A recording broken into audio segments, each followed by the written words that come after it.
Prinsip yang ketiga, yaitu menguasai pembacaan ayat-ayat gharibah di dalam Al-Quran.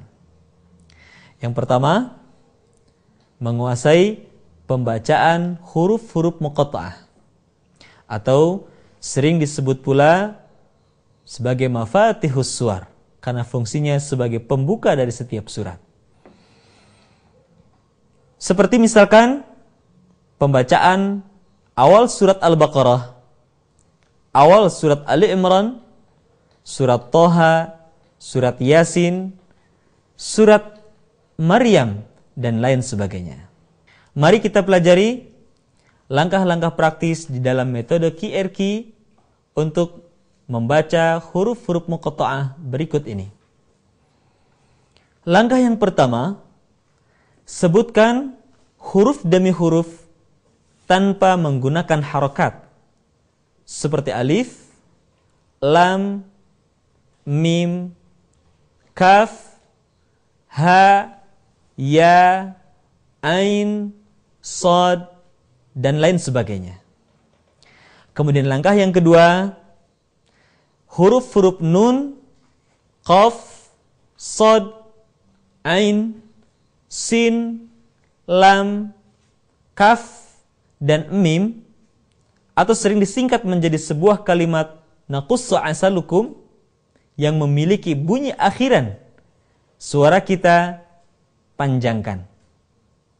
Contoh, nun, qaf, sad, ain, sin, dan lain sebagainya. Sementara huruf-huruf ha, ya, to, ha, ro yang tidak memiliki bunyi akhiran, suara kita cukup diayun. Contoh, ha, ya, to, ha, ro. Kemudian langkah yang ketiga, huruf-huruf yang terakhir pada nun, qaf, shad, ain, sin, lam, kaf, dan mim kita ucapkan sesuai dengan karakter huruf yang dimilikinya, seperti qalqalah, gunnah, dan lain sebagainya. Mari kita latih bersama contoh-contoh berikut ini. Bismillahirrahmanirrahim. Alif lam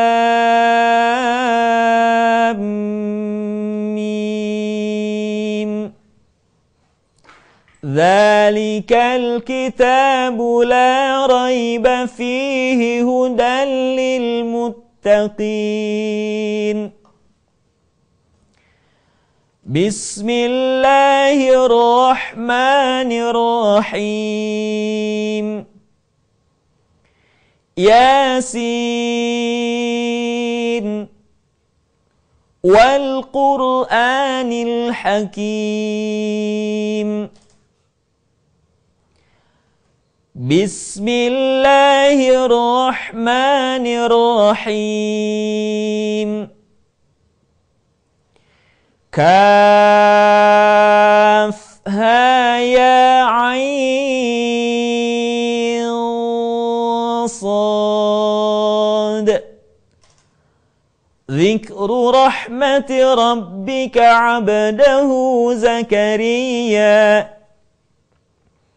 Bismillahirrahmanirrahim. Hamim, ain, sin, qaf. Kadzalika yuhi ilaika wa ilal ladzina min qablika Allahul Azizul Hakim. Demikian pembacaan huruf-huruf muqatta'ah. Yang kedua, hamzah wasal. yaitu hamzah yang harus dibaca ketika berada di awal kalimat. Perhatikan langkah praktis berikut ini, bagaimana membaca hamzah wasal di awal kalimat.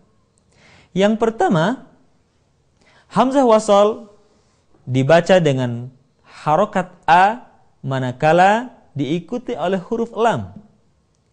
Contohnya, Alhamdulillah, Ar-Rahman,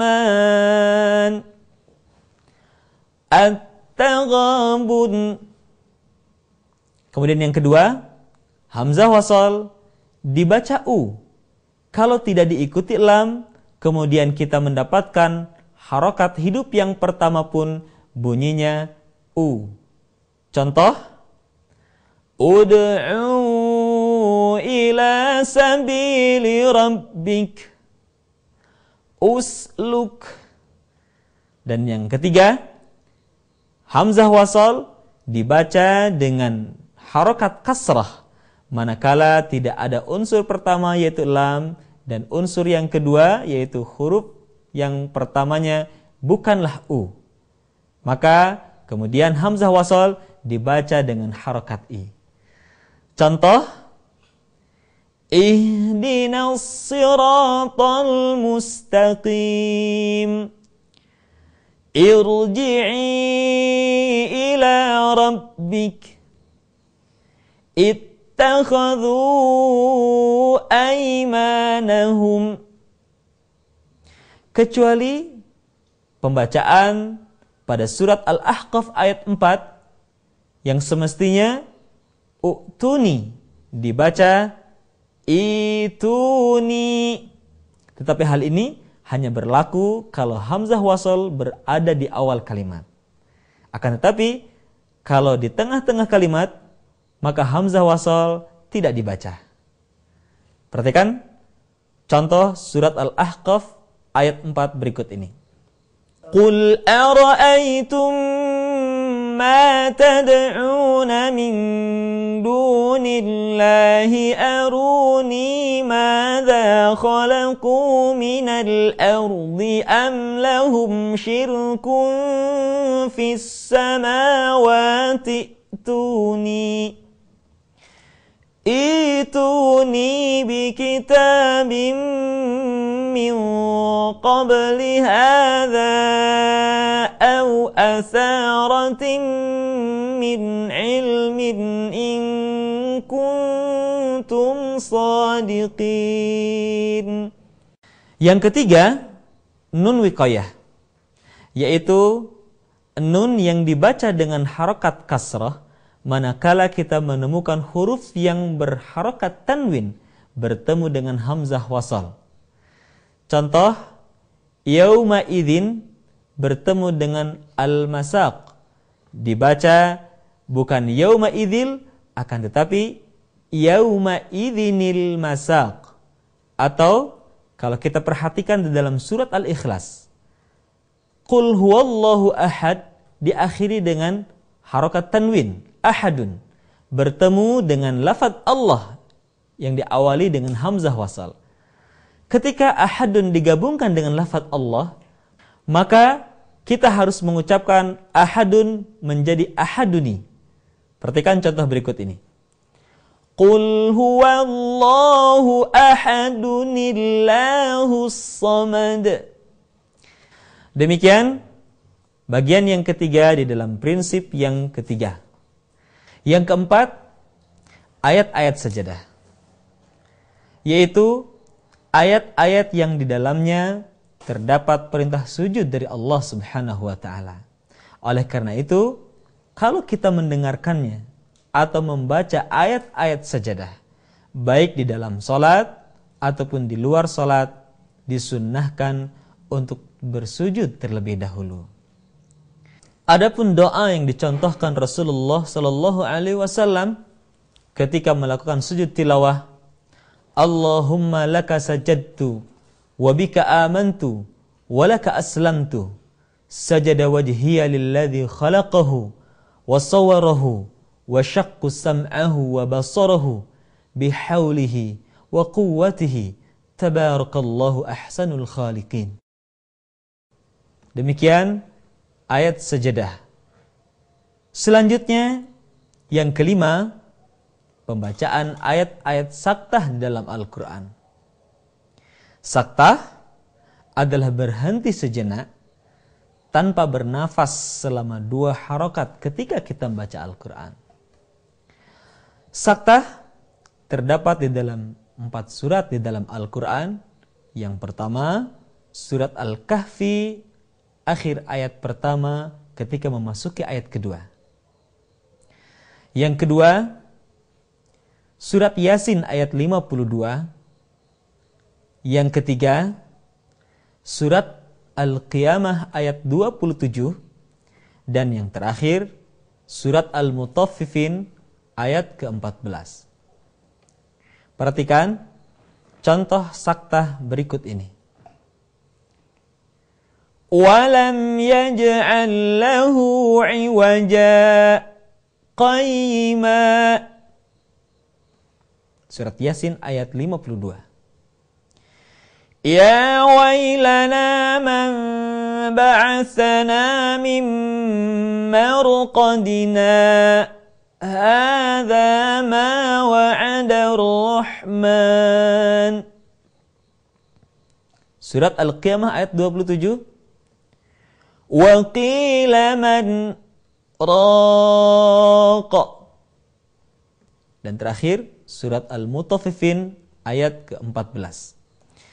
Kalla bal rana ala qulubihim.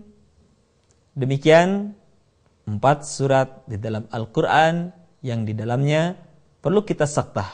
Sekali lagi, saktah berhenti sejenak ketika kita membaca Al-Quran tanpa bernafas selama 2 harakat. Selanjutnya, yang keenam adalah imalah. Imalah adalah membaca huruf yang berharokat fathah dimiringkan ke kasrah. Hal ini terdapat di dalam surat Hud ayat ke-41. Pada kalimat Bismillahirrahmanirrahim dibaca miring menjadi Bismillahirrahmanirrahim. Perhatikan contoh berikut ini. Wa qala rkabu fiha bismillahi majriha wa mursaha. Demikian contoh imalah yang terdapat di dalam surat Hud ayat ke-41. Mari kita lanjutkan pada bagian berikutnya, yaitu Ishmam pada surat Yusuf ayat ke-11. Ishmam adalah menampakkan dhammah terbuang dengan isyarat bibir ketika kita mengucapkan la ta'manna ala Yusuf. Perhatikan contoh ishmam berikut ini. Qalu ya abana ma laka la ta'manna ala Yusuf. Demikian contoh ishmam ketika kita mengucapkan surat Yusuf ayat ke-11. Selanjutnya kita akan membahas tashil yang berada di dalam surat Fussilat ayat ke-44. Tashil adalah membaca hamzah yang kedua dengan suara yang ringan. Perhatikan pembacaan tashil di dalam surat Fussilat ayat ke-44 berikut ini. Walau ja'alnahu Qur'anan a'jamiyyan laqalu laula fussilat ayatuhu a'jamiyyun wa 'arabiy. Perhatikan kalimat a'jamiyyun dalam Al-Qur'an tidak dibaca a'jamiyyun melainkan a'jamiyyu wa 'arabi. Sekali lagi, perhatikan contoh tashil di dalam surat Fussilat ayat 44 berikut ini. Walau ja'alnahu Qur'anan a'jamiyyan laqalu laula fussilat ayatuh a'jamiyyun wa arabi. Selanjutnya kita beralih kepada naqal yang terdapat di dalam surat Al-Hujurat ayat ke-11. Naqal adalah memindahkan harokat hamzah ke dalam huruf sukun sebelumnya. Perhatikan contoh berikut ini. Bi'sal ismul fusuqu ba'dal iman. Kalimat bi'sal ismul fusuqu berasal dari kata bi'sal ismu. Akan tetapi harokat hamzah pada kata al-ismu dipindahkan ke huruf sukun sebelumnya sehingga kalimat tersebut berubah menjadi bi'salismul fusuqu ba'dal iman. Kaum muslimin yang berbahagia, bagian yang terakhir dari prinsip yang ketiga adalah waqaf wal ibtida.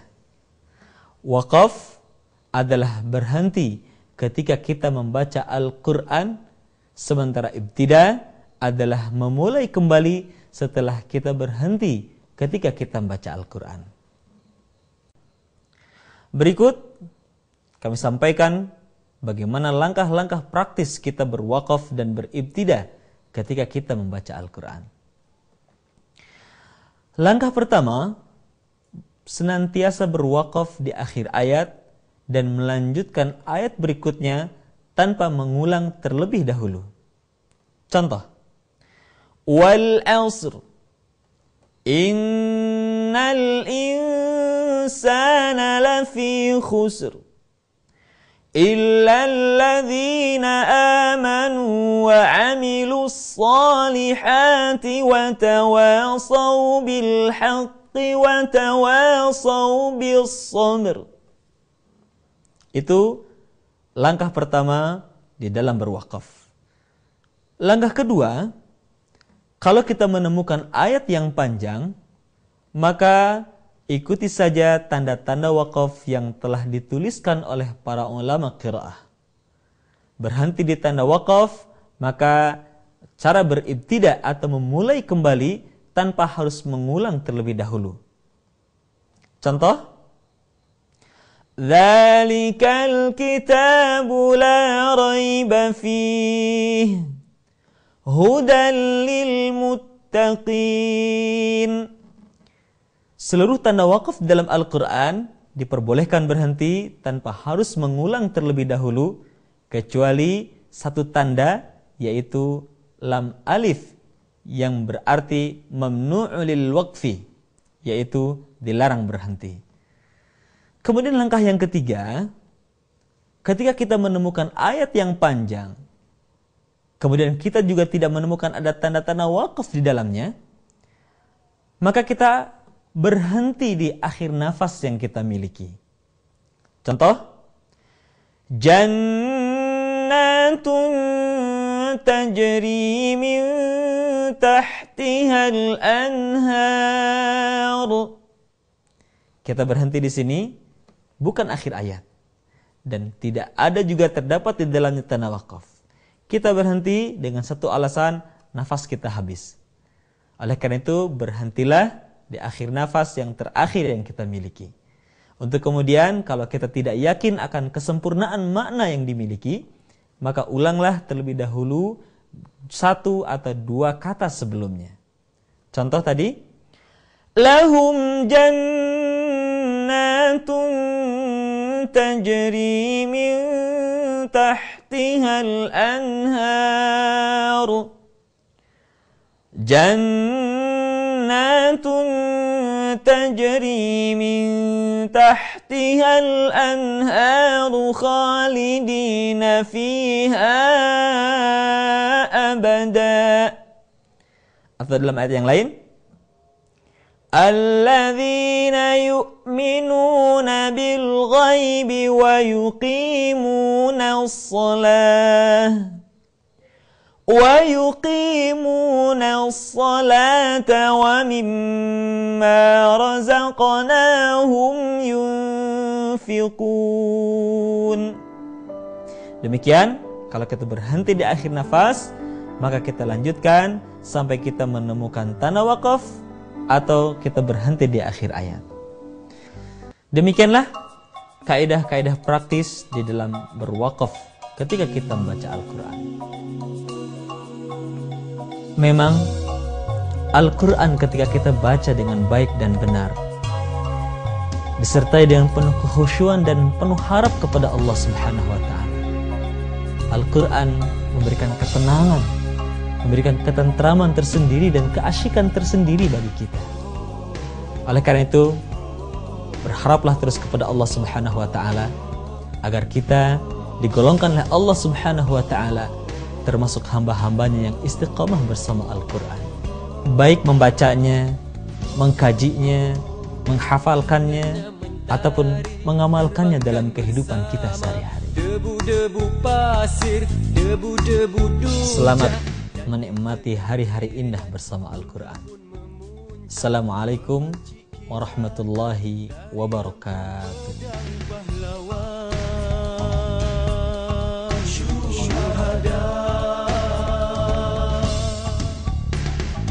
Amarah memuncak dalam dada Khalid dan Abu Sufyan, dibayangi syaitan dan sekelip mata